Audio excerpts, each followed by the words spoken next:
wondered about Zombie Run. Is it a one-off, like it's the same, or do they do something different? Does it change? Or you just listen to the same zombies every time you I don't run? know. I've only ever played it once. The story continues to unroll, and there's a guidebook, and I downloaded the PDF, and I'm checking it out, and there's all these character sketches and stuff, and I don't know, but the thing is I keep wanting to go running so I can just find out what happens next. It almost makes me want to run. It's amazing. You can also, if you're not a runner, you can walk. You can walk, because when the zombies come, you just have to walk a little faster.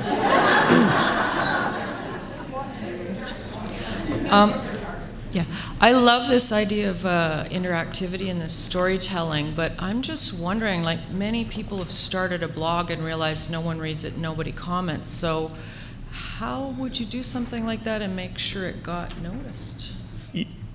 One of the things is I work with a lot of authors at Kobo who get their book up, and it's great. I've self-published it and nobody's come and bought it yet. Patience, it's the same thing that you know as a writer. You write something, you submit it, you work on it, you do redrafts, you keep sending it out. Occasionally, and oftentimes it's just luck, something picks up.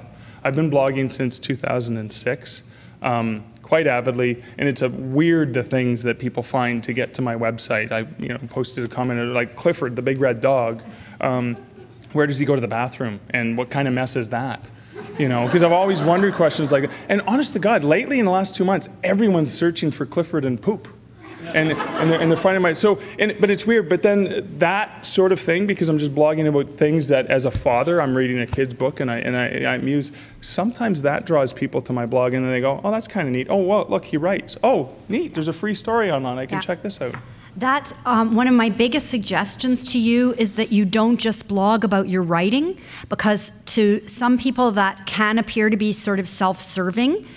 And so if I were going to blog, which I don't, I would blog about baseball, because that's my interest outside of my work. So I would be blogging today about how well the Blue Jays are doing and how unexpected it is that we actually have the pitching. So I would be attracting a different group of people, and then, as Mark said, they could find out that I'm also a writer if I were a writer. But let me say something else, because it's a great question. And what we call this is the challenge of discoverability. And that is, with everything that's out there, with self-published books, with published books by conventional publishing, with original e-books, with Kindle singles, with this, with that, how is somebody going to find, how is the right reader going to find your book? And as a reader, how do I find exactly what I want? And that is the subject of like a whole other conference. But a lot of it now is in using social media effectively, and all the different ranges of social media. I wanted to ask, when you're talking about building that platform, do you think it's more important for certain genres? Like, for instance, I can really see how YA, for instance, would be using the apps, the Tumblr, all the different things like that, as opposed to historic, literary. Do you think it makes a difference what kind of genre you write in to how you build that platform? I think it's easier to find the readers when you're maybe YA and fantasy, but I think it's equally important for everybody. There are many things you can do depending on the actual content of your book, where you can draw the element out. So let's remember that fantastic book that was written about the woman with Alzheimer's. What was that called? Sorry? Still Alice, thank you. Still Alice. Okay, so you'll remember that she was self-published, and everybody found out about her book in different ways. Now, Alzheimer's, is the center, but that was a book, a sophisticated book aimed at adults, where she did all the right things to attract an audience. Mark? I'd say the internet isn't just about young people, farting around and doing stuff like that, but there's amazing things. Like I listen to podcasts, and almost any specific topic you're interested in, you can find a good handful of podcasts in there. And there's opportunities to engage and listen, and they interview authors all the time. So it may not be a writing podcast, but it may be specific to people interested in a segment of history or an era as well. So there's all kinds of possibilities. And I'm sure Doug Gibson would agree with me here. We always talk, no matter how conventional publishing might have been, we always talked about having the nonfiction hook in the novel. So what is that thing that we as publishers could pull out to help marketing, because it is really hard to market a conventional novel, but in everybody's work, there is that nonfiction hook that you can pull out. In the midst of writing a book and looking at it from an interactive standpoint, I'm thinking that there's a collaboration that needs to start to happen. It feels like a movie, like a screenwriting and a production art, somebody on the production side. It just feels like there needs to be more players in that interactive piece. At what point do you bring those in, and where do you find them? Online. No.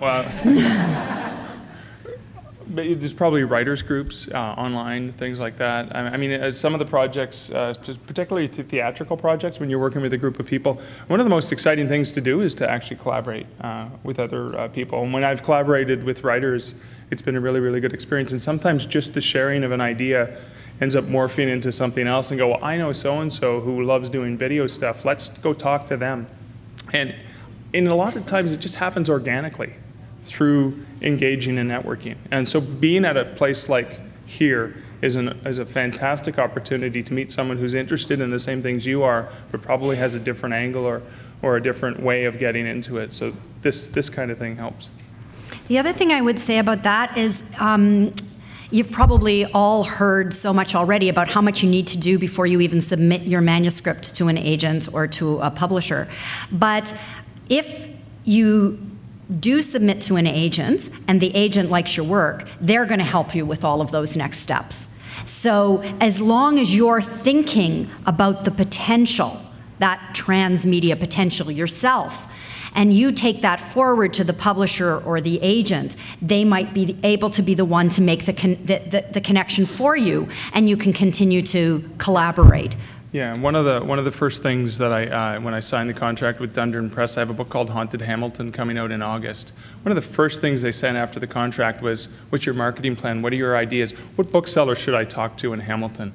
The library contacted me yesterday to say, could you come and do a reading in September? So obviously, the publicist from Dundurn Press started to contact the people that I put on my list. So there's beautiful collaboration, isn't it? Because I'm going to get to do a reading in Hamilton later on because of that. Creativity at its best. Everyone, please welcome me in thanking Cynthia and Mark for helping us out today. Thank you.